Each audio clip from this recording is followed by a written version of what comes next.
bayılıyoruz diğer insanları toksik, zehirli diye etiketlemeye. Peki ya asıl toksik olan bizsek? Bazen de farkında olmadan biz toksik davranıyor olabiliriz. Peki bunu nasıl anlarız? Bu videoda hem kendimizde hem de diğerlerinde zorlayıcı bu davranışlar neler? Gelin bir bakalım. Klinik psikolog Perpetua Neo, toksik bir kişiyi diğer insanlara zarar veren, diğer insanların, çevresindeki diğer insanların yaşamlarını, eylemleri ve söylemleriyle olumsuz yönde etkileyen kişi olarak tanımlıyor. Yani bir şekilde toksik kişi diğer insanlara kendilerini kötü hissettiriyor. Gelin biz buna toksik kişiler değil de zor insanlar diyelim. Toksik kelimesini de kişiler için değil de davranışlar için kullanalım. Çünkü her birimiz zaman zaman toksik davranışlar sergiliyor olabiliriz farkında olmadan. Ancak bu bizi bütünüyle zor bir kişi ya da toksik bir kişi yapmaz. Peki bazen bizim de farkında olmadan yapmış olabileceğimiz bu toksik davranışlardan bazıları neler? Gelin bir bakalım. Birinci davranışımız aşırı alaycılık. Hayatı ya da insanları fazlasıyla alaya alma eğiliminde olabilirsiniz. Belki de bu sizin hayatla baş etme stratejiniz. Ancak biraz aşırıya kaçtığında incitici olabiliyor ne yazık ki. Başkalarını güldürmek ya da daha şirin, daha sevimli, daha esprili görünebilmek için birisiyle dalga geçtiğiniz oldu mu hiç? Üstelik o kişi de oradayken. Mesela sırf diğerlerine daha şirin gözükmek için bir arkadaşınızı dilinize doladınız mı?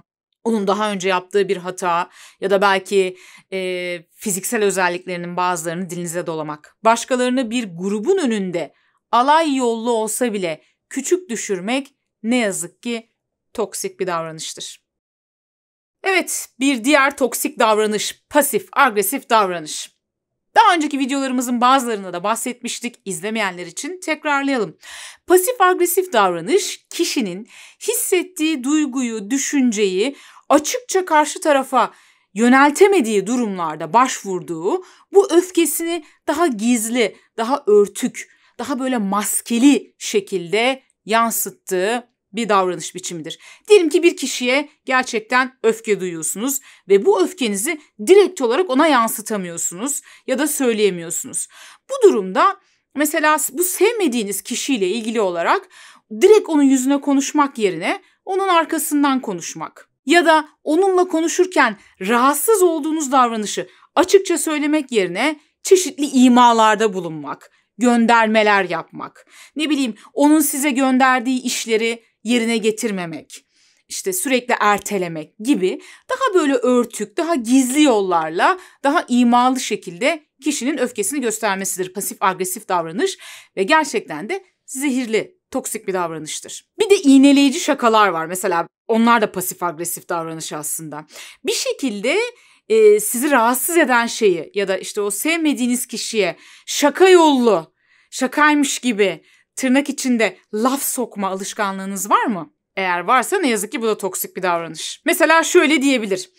Sevmediği bir iş arkadaşı bir başarı elde etmiştir. Onu takdir etmesi gerekiyordur. Aa bravo. Bu senin çapındaki birisi için gerçekten de iyiydi. Yani burada takdir mi ediyorsun? Ne bileyim yerin dibine mi sokuyorsun? Çapsız mı dedin? Ne dedin? Belli değil. Ya da mesela birisi sürekli seni ziyarete geliyordur ve artık gelmesini istemiyorsundur. Ya canım benim ya, çok sever öyle çat kapı gelsin. Sürekli bizde artık esnaf falan burada oturuyor zannediyor yani, o derece canım. İlişkilerinizi ve diğer insanları bu şekilde zehirlemek yerine gelin bu rahatsız olduğunuz mevzuları açıkça onlarla konuşmaya çalışın. Bunun için ne yapabilirim, nasıl yapabilirim, eğer konuşursam yanlış anlar, eğer konuşursam kırıcı olabilirim diye düşünüyorsanız bu konuyla ilgili size yardımcı olabilecek bir videom var. Kırmadan Söyle Ama Nasıl isimli videomda buna dair güzel bir formül paylaşıyorum. Üçüncü davranış, katılık. Ben buyum, değişemem, herkes beni böyle kabul etsin. Bazı insanlara sizi rahatsız eden davranışlarının ne olduğunu açıkça ifade etseniz bile bunu kabul etmekte ve davranışlarını değiştirmekte zorlanabilirler. Değişime bir direnç gösterirler. Siz de bunu yapıyor musunuz? Sıklıkla kullandığınız bir kalıp mıdır bu? Ben buyum, değişemem, herkes beni böyle kabul etsin. Bu bazı durumlarda bazı kişiler için kişinin katı olduğu ve değişime ve gelişime dirençli olduğunu gösterebilir. Elbette ki demiyorum ki her davranışımızı diğerlerinin isteğine göre değiştirelim, hep diğerlerini mutlu etmeye çalışalım. Ancak bazı durumlarda da eleştiriye açık olmak, bize verilen geri bildirimler acaba bize ne anlatmaya çalışıyor? Haklılık payı olabilir mi? Gerçekten de kendimde değiştirmem ve geliştirmem gereken yönler olabilir mi? Bunun üzerine düşünebilmek, yani esnek olabilmek gerekiyor. Çoğu kişi ben buyum değişemem deyip kestirip atmayı kişilikli bir duruş zanneder.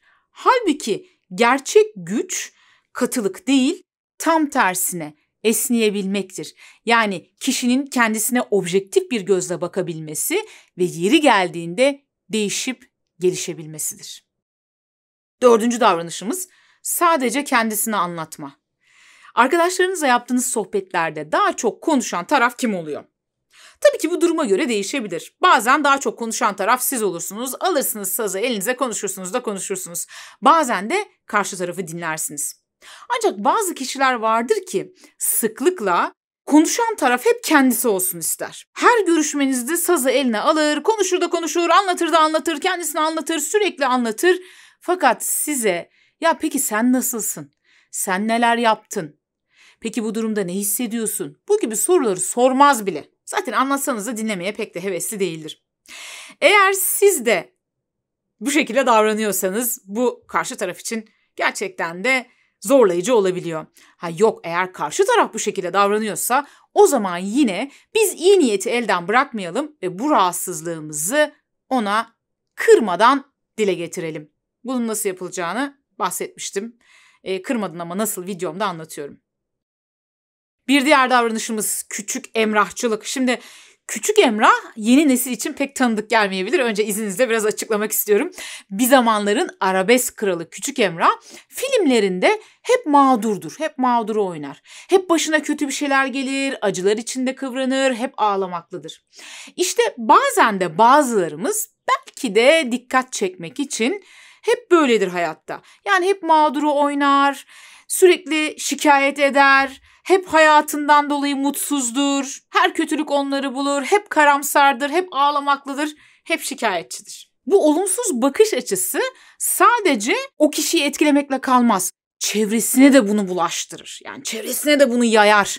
Bazıları hatta bunun için özel çaba gösterir. Yani aslında adeta hayatın ne kadar kötü olduğunu ve ne kadar umutsuz bir durumda olduğumuza dair diğerlerini ikna etmeye çalışır. Yani diğerlerinin mutluluğundan rahatsız olur. Mesela yeni evlenmek üzere olan çok mutlu böyle umutlu bir kişinin yanında aman her evlilik zaten bitmeye mahkum yani.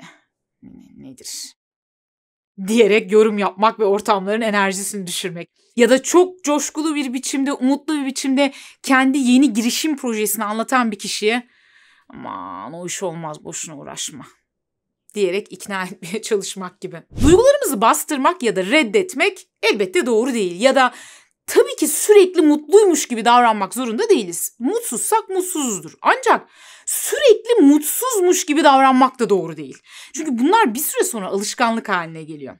Eğer iflah olmaz bir karamsarsanız iyimserlik kaslarınızı güçlendirebilmek adına yapabileceğiniz çok basit ama etkili egzersizleri şuradaki videomda anlatıyorum. Dilerseniz orayı da ziyaret edebilirsiniz.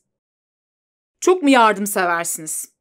Diğerlerine tavsiye ya da öneride bulunmayı çok mu seviyorsunuz? Peki bunu karşı taraf istemediği ya da talep etmediği halde de yaptığınız oluyor mu? Bazı durumlarda ya ben sadece yardım etmeye çalışıyordum diyerek kendinizi açıklamak zorunda kaldığınız oluyor mu? Ne yazık ki bazılarımız hayatındaki her şeyi ve herkesi kontrol etmeye çalışan, onların yerine düşünen, hatta bazen onların yerine harekete geçen, diğerlerine yardım etmekten ve onların hayatlarına çeki düzen vermekten kendini alıkoyamayan kişileriz. Size bir haberim var.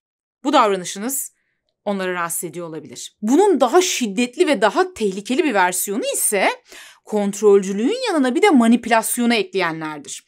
Yani bir şekilde karşıdaki kişi eğer istediği şekilde davranmıyorsa, onun verdiği tavsiyeye uymuyorsa bu durumda karşıdaki kişiyi yargılar, eleştirir, bir şekilde istediği gibi davranmasına iter onu. Eğer yine işe yaramıyorsa bu durumda gözyaşlarını kullanabilir, suçluluk ve vicdan duygularını kullanabilir. Ve son toksik davranış dedikodu. Şimdi itiraf edelim. Hepimiz ya da hepimiz demeyeyim de hadi çoğumuz Dedikodu yapıyoruz ve bundan hoşlanıyoruz. Bunda bir sıkıntı bir yere kadar yok. Ancak bazılarımız en yakın arkadaşımızın dahi arkasından onunla ilgili olumsuz konuşabiliyoruz. İşte bu bir sıkıntı. Hatta sonrasında da o kişiyle karşı karşıya geldiğimizde sanki hiçbir şey olmamış gibi sevgi gösterilerinde bulunabiliyoruz. Eğer böyle bir şeyi siz de yapıyorsanız, gerçi çoğu bunu kabul etmeyecektir ama biraz daha içgörü sahibi olanlar için söylüyorum. Bunun üzerine düşünmenizi istiyorum. Neden? Bunun altında yatan temel ihtiyacım ne? Hangi motivasyonla bunu yapıyorum? Ulaşmak istediğim aslında ne? Neyi tatmin etmeye çalışıyorum? Bunun üzerine düşünmek ve belki de bu ihtiyacımızı tatmin etmenin daha yapıcı, daha sağlıklı bir yolunu bulmaya çalışmak lazım. Bu videomuzda toksik davranışların bazılarına değindik. Hep diğerlerinde arıyoruz bu davranışları. Ben istiyorum ki biraz da kendimize bakalım. Kendimizi bir değerlendirelim. Biraz içgörüde bulunalım. Yani iç gözlem yapalım. Acaba ben zaman zaman bu davranışları sergiliyor muyum? Biraz da bunun üzerine düşünelim. Çünkü asıl değiştirebileceğimiz şey kendimiz, diğerleri değil. Kişisel gelişim ve psikoloji eğer ilgi alanınız içindeyse, kendinizi daha yakından tanımak istiyorsanız, depresyon, anksiyete, kaygı gibi iç sıkıntısı, bunaltılar gibi durumlarla baş edebilmek için etkili çözüm yolları arıyorsanız doğru yerdesiniz. Bu kanalda her hafta bu konularla ilgili 2 tane yeni video paylaşıyoruz. Bu videolardan haberdar olmak ve kaçırmamak istiyorsanız kanala abone olmayı ve bildirim zillerini açmayı unutmayın.